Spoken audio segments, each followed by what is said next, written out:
Луксузниот пентхаус апартман во сопственост на Југославија и во срцето на Њујорк, користен во време на Тито, беше продаден за 50 милиони долари, а Македонија доби дел во рамки на процесот на сукцесија на поранешната држава.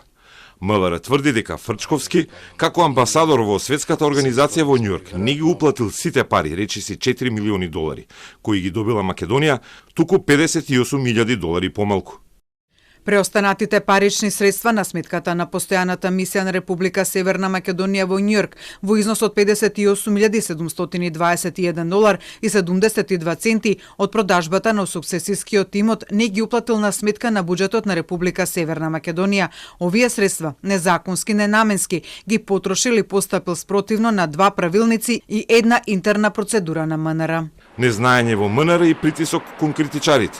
Реагираше екс-амбасадорот Љубомир Фрчковски. Поранешниот амбасадор тврди дека по американските закони дел од парите до конечно префрлање морале да останат на сметка во САД додека се наплати данокот. Кога данокот по една година е наплатен од купувачот, тие средства се ослободени за сите републики и тие ги вратиле во своите буџети. Така направила и Македонија, но Министерството за надворешни работи, бидејќи нема поим за тоа, го обвинува амбасадорот, не постапил по инструкциите на МНР и финансии да ги врати сите пари веднаш. Тој и да сакал не можел, но тоа е тоа, со законски непознавање останува само лоша намера за притисок по секоја цена. Во соопштението на МВР за пријавата се наведува дека амбасадорот незаконски и ненаменски користел дополнителни 58.000 долари буџетски средства за земени аванси за службен пат, вратил помал депозит за резиденцијата на амбасадорот, ги пречекорувал или ги плаќал двојно телефонските сметки, трошел повеќе на репрезентација и платил поправка на службено возило.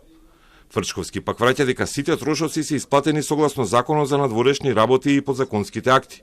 Повторува дека ги вратил парите за авионската карта кога се врати во Македонија по смртта на неговиот брат и вели дека МНР сепак одлучило да изврши притисок со комична и полна неточност и кривична пријава за целата екипа на амбасадата во Њујорк со цел ширење страф и замолчување.